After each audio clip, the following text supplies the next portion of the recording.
and welcome to another episode of the Full Force News Burst, brought to you by GeneralsJoes.com with me as your host, Chris Stop Flashing Back McLeod, aka Diagnostic 80. Joining me to discuss their brand new Kickstarter project, a short fan film called G.I. Joe Flashback, are producer, writer Skinny and producer, director Paul Skidmore. So without further ado, let's get stuck into this news burst.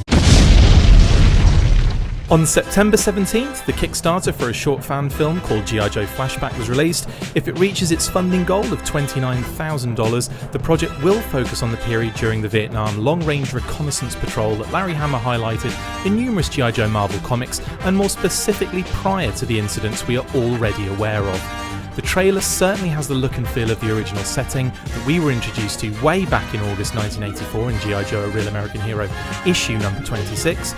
Now, we have two gentlemen joining me to discuss this project today. Skinny and Paul, thank you for jumping on, guys. How are you doing? Doing well, thank you. Doing great. Awesome. Again, really appreciate you guys jumping on to chat about the project. First off, how did it come about in the first place? What made you want to focus on this particular story from G.I. Joe history? Well, for me, as with any project I start, this started 2 years ago, and it just started out as a short story, and it kind of developed into a chance to do a live action film. Yeah, was the actual era of this particular story, the actual, the Vietnam element and that kind of thing, was that something that really enamored you early on when Larry Hama kind of introduced it into the comics? It was, because it gave a backstory to Snake Eyes, Storm Shadow, and Stalker, and it also showed how that relationship formed. Yeah. And also, it's an era that really hasn't been explored that much. And so when I wanted to do a film, I didn't want to do the typical Storm Shadow versus Snake Eyes, Duke versus Cobra Commander. Wanted to do something a little bit different. Yeah, and I suppose, as you've mentioned to me before we recorded, it's before that kind of the elements that we are already aware of. And I mean, talking about the look on the Long Range Reconnaissance Patrol, the Vietnam era. How was that as a writer? How did you approach that? Was there a reason you started at this particular point? You didn't want to kind of maybe cross over with what Larry had already kind of shown us? Exactly. I didn't want to tread the same ground that he had treaded already. Yeah, makes sense. Yeah. And also, those characters were, spoiler alert, still alive. So I was able to develop them a little bit, because they were still alive. Awesome. And Paul, how did you get involved with the project? Well, Skinny sent out a tweet looking for a line producer in Minnesota area, I guess. And my brother follows a lot of 80s toys podcasts and Twitter feeds and G.I. Joe stuff. And so he forwarded it on to me, thinking maybe I might know somebody or whatever. So I thought, well, I've got producing experience, particularly line producing experience. So I'll see, if he just needs a budget or something, maybe I can help him with that, or maybe I have some people up there I can connect him with.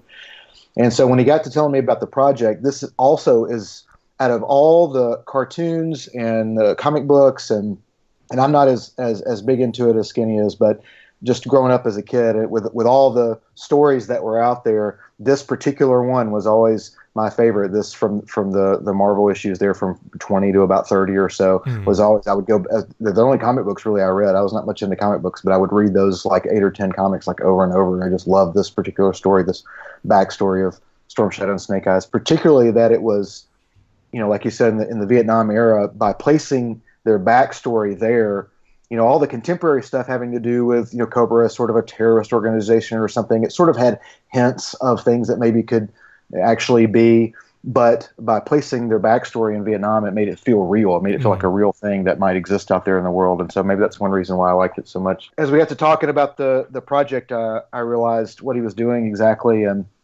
how much I could help him with it, other than just connecting with people. And so we've just been conversing back and forth, and got to meet in Chattanooga a couple weeks ago at the convention, and I've just continued to develop the project further from there. And what a fun con that was as well. I was also there. Okay. Yeah, no, I ran into you at the elevator. Yeah.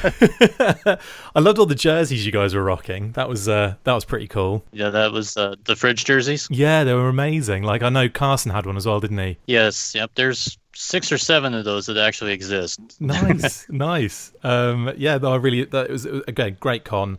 It's nice that, you know, obviously this is coming. This particular film is coming from I don't know, kind of a fan from a place of love, in a sense. Like, you know, obviously, as you just mentioned, Paul, reading those comics over and over again, and obviously Skinny, I know that obviously you're deep in the game, so it's nice that obviously there's a bit of love attached to this, where I know there's a lot of projects like more kind of, I'd say, the more commercial, kind of more official, shall we say, haven't really had that love and passion attached to them in recent years. So it's nice that we can kind of have this with Flashback.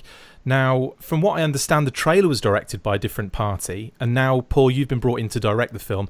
Have you done any filming yet at all? If so, have you found the experience? How have you found the experience so far? And if not, are you looking forward to working with this creative team and cast? Yeah, we've not done any filming yet for this, Okay. and I was not there for the filming of the trailer events. But I'm really looking forward to directing this because I appreciate Skinny's vision about making this as real as possible, making this feel very real. That was, you know, I enjoyed some things about the modern films that were made, but and maybe it's just because I'm an adult now. Some of it just didn't feel real. It felt like a cartoon movie or a comic book movie or something. Whereas as a kid, this was real life to me, you know. And so that's one of the things that I appreciated about, you know, the original Superman with Christopher Reeve, and even Nolan's Batman films today, is like those worlds feel real to me, and I'm willing to believe the fantastical events because I believe the rest of the world feels so real. And from a kid, I've always wanted to do a G.I. Joe movie, and again, making it feel like a real war movie. I wouldn't compare this to other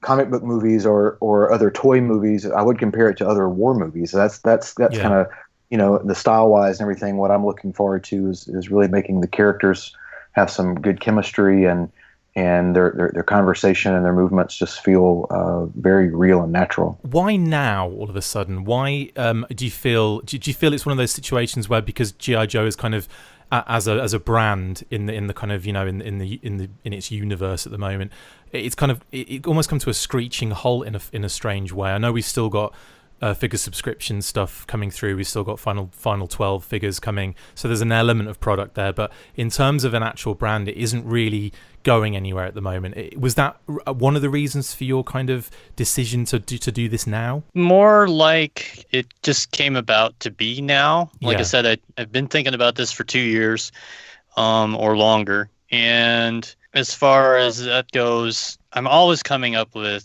scripts for G.I. Joe, and this one just kind of stuck. And it was one of those things where I went through and found the people to do it here locally, but I also want to expand on it more than just what we did for the trailer. Sure. And how long did the trailer take to film? One night. Oh, nice. Where was can you divulge the location? Or is that G14 classified? Sure. I'll back up just a little bit here. Jim Hatzel is a local production assistant here. He's been on films like Dances with Wolves, Hidalgo, several different films. And he was my technical advisor, and we searched together here locally for the best place that would look like Vietnam. Yeah. And it just turned out that it was a local golf course. Amazing. So that's where we filmed the teaser trailer, was at a local golf course. That's brilliant. Were the golfers a little perturbed when they saw Stalker coming out of the out the tree line? It was more of a secluded area, so we weren't really bothering the golfers. I'd have definitely would have filmed that during like peak time at that golf club, just to really throw everyone off a little bit. That's awesome, guys. I mean, let's talk about a little bit about the cast. I mean, is that fully done? Have you actually chosen everyone for who's going to be actually in this film, or could you take us through some of the decisions through actually choosing the cast? For the teaser trailer, I first started out. You notice the photograph from the cover of issue 26, that her and the one that burns in the trailer. Yeah, that is Jessica Tong. She's actually in the UK. Awesome. And I just contacted her via Instagram. I said, I need someone that looks like Snake Eye's twin sister, and she agreed to do it. The funny thing about the casting for the teaser, I was kind of stuck as to try and figure out how to get a local actor for it. So I got this brilliant idea. I made up a flyer and I took it to a local gym. Nice. And like that day, I had people texting me on Instagram and saying they wanted to be in it. So I That's got David cool. and Matt. And then Matt, I wanted to add a little bit the scene where the Viet Cong is taunting Wade Collins in the teaser. Yeah. And Matt knew a MMA fighter, and her name was Shy Bentliff. So he casted her via that direction, and Awesome. then we shot that in one night also. So I guess technically it took 2 nights, but That's amazing. Yeah, that's really cool. I suppose as well, it's good that you got that response so quickly too. I mean, obviously, you know, you kind of think sometimes with G.I. Joe, it's such an. I mean, I don't want to say it's a niche brand because at times it's been global. It's been massive. It's sold billions and so on and so forth. But at the same time, there's a feeling of it being a bit of a niche kind of market. And, you know, to be able to put that out and then in a day get all that response back, that was pretty cool. So, yeah, good on you for that. So, in terms of the cast, in terms of the cast for the actual film itself, you're keeping some of those actors, or are you getting more people involved? What's the kind of situation going forward? we're working on casting it right now. I did do an update on the Kickstarter. Nick Messersmith, Yeah. aka the real Storm Shadow, is going to play the young Storm Shadow. Awesome! That's amazing. So, you had so obviously there's quite a good reason for this this Kickstarter funding goal, then, isn't there? Really, because I mean, if you're getting people in like that, you're going to have to fork out some cash here. So, do you think? I mean, is that funding goal a realistic one? Is that over? Have you kind of put it over a little bit, or is this one of these things where you get the feeling that you might have to be putting up more money at the end of it? Yeah, I think that you know, you got to make choices about where you're going to spend money and where you aren't, and you've got to look at the investment on the front end versus what you think it's worth to people on the back end. Yeah. You know, and this is obviously something as a fan film that will just kind of be there for people's enjoyment, and they can be involved with it by participating in the Kickstarter rather than, you know, selling things on the back end. But the goal, at least my goal, is as now that this is launched, is to keep sort of going back and forth and keep adding things, kind of keep sweetening the pot. I mean, I keep talking to people that I went to film school with that are all, you know, about my age, and I've got friends who huge G.I. Joe fans, have the you know, the tattoos on their forearms. Yeah. And things of that nature. And so, you know, we've been talking with some of those guys, and I think we've about got them secured for some of the crew, which again will up the production value and up the value of what we're doing. And as we can continue to talk with cast people and up the value on that, I think we just kind of keep going back and forth. And, you know, if we can say to crew, well, this cast is on, if we can say to cast, hey, this crew is on, then now that the ball is really rolling, you know, this began with kind of an idea in Skinny's head, and now we're at this place where, hey, this is a real project now, and this is the way every film production works. I mean, every film project wants to die, and so unless the people who love it, you know, kind of keep it going, then it, you know, it's just not going to go anywhere. And so I think, you know, like you said a minute ago about he's got several scripts and ideas, but, you know, people kind of gathered around this one. You kind of find something that people love, and I think there's a lot of people our age now who remember the storyline, who remember these characters that are old enough and far enough along in their families and in their businesses that they have some, you know, expendable income to kind of throw at something fun like this. And so we're kind of banking on that. And like I said, we just kind of keep going back and forth and trying to snowball this thing into a bigger and bigger project. So I think that it's a doable goal, but we have to show the people giving that they're going to get something worth what they're giving. Yeah. As every day that goes by, we get more and more things sort of attached to this. I think that we're going to be able to do that really well before the remaining days are up. And there's still quite a long time to go, right? It's like 50 days or something like that. Am I right? As of this recording, it's 50. Yeah. Oh, don't worry. This will go out shortly after we've recorded it. Yeah. But yeah, no, that's awesome. So there's plenty of time for people to get involved, which is great. Okay, so how long will the actual running time be? I mean, we've talked about short film here, but and it sounds to me like there's almost like an ongoing shift in as it progresses. That might change to a little bit longer running time. So, is there a running time in your head? Have you planned a certain amount of time? Is there a storyboard and all that kind of stuff? Basically, the script is about 4 to 5 pages right now. Okay. And depending on a certain scene, which doesn't really have a lot of dialogue, it maybe between 5 to 10 minutes. Oh, okay. So could you see that evolving a little bit? Could you see that changing to a longer running time as you guys go along? I mean, I've been figuring about the same thing. I've been figuring about 7 minutes is kind of what I've been telling my guys as a completed runtime. The beginning is some dialogue, which tends to move, pretty quickly, but then you can have, one line in your script that takes 3 minutes on screen, it's packed into that sentence. And so it just kind of depends on how some of that battle plays out. But yeah, we're looking at probably about that same 7-minute time span. Of course, I don't want to kind of give anything away or spoil anything, but is there anything you can tell us about the actual story itself? Because obviously I know it's set before, so we know it's set before anything that we've already, been exposed to in Larry Hammer's writings and where it's been touched on I think in IDW and other places have touched on it as well. Is there anything else you can tell us about the actual storyline, or is it really kind of classified at this stage? There's a lot of action in it. Each character will have their own little scene where they are in battle. And I think I'm going to leave it at about that. That's great. Like I said, I don't want you to be like, well, then this happens, and then this is revealed, and then he takes his hat off, and you see his face. No. So no, I'm actually really excited to see what you guys can come up with here. So again, like for all of our listeners and viewers, back it, even if you can on a small amount. Put some support behind this, because I think it's going to be really cool, a really cool project to work with. We'll post the Kickstarter link on this video, of course, and all the other places it appears. Could you guys take us through some of the pledge levels, please, just for people listening? The lazy ones that can't be bothered to read it themselves, like me. You can pledge any amount you want. You can do a pledge without reward. That would be $1 through $29,000.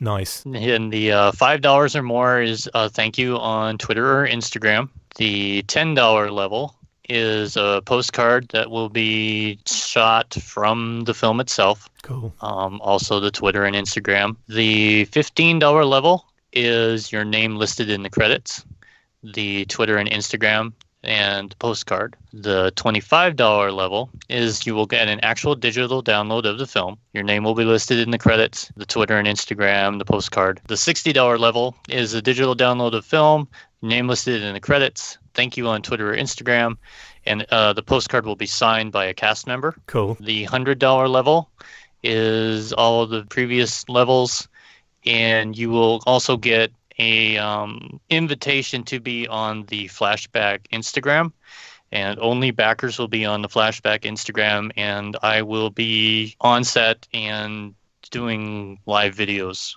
through the Instagram of the filming. Nice. $300 level is all of the above, and you will also get a prop from the filming. Wow. $750 level will be mentioned in dialogue on screen as a character in the film. Nice. The $2,000 level, which obviously this is going to include travel, not accommodations. You will be an extra on set. Cool. Those are all the different levels. Could you add another one for leading man, and then I'll pay that, and then I'll just come on and ruin the entire thing? That sounds really cool, actually. I like the kind of the options there are really, really cool. Especially the getting a prop. I love the sound of that. That sounds really neat. Again, that's going to be random, right? Or is that going to be of the winner's choosing? It'll be random. Okay. So it could be anything from like a pair of dog tags to a prop weapon or something. Possibly.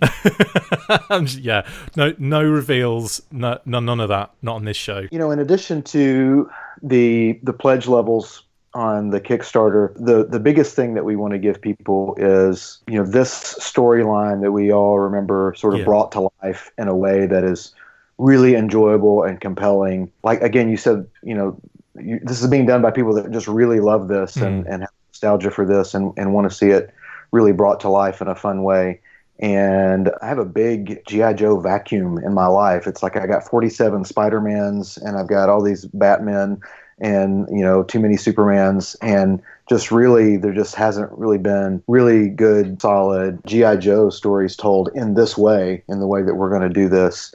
And I think a lot of other people out there are filling that same void and will really enjoy what we're able to put together. Awesome. And we're going to do it in a cinematic quality also. Absolutely. It's not going to be a backyard production. It will be cinematic quality. That's fantastic. Well, it's all good to know, and at the same time, like, you know, good luck with everything, guys. I hope the Kickstarter actually does, you know, go beyond funding for you, so that you can really, you know, get your hands, you know, really dirty on this one. And yeah, and well, there is Drive a Tank in Minneapolis or around that area. Nice. So, you know, if it goes past far enough, we might have a real tank in there. That'd be pretty awesome. So in terms of the kind of funding goal, 29,000, that's what you guys are after at the moment for funding. You still got 50 days left on it as of this recording, as Paul mentioned before. Hopefully I'll be able to get this out before the day is up. But if not, then you're looking at 49 days. So it's not going to be too bad. Good luck with everything, guys. Really appreciate you jumping on and coming to chat with us at the Full Force.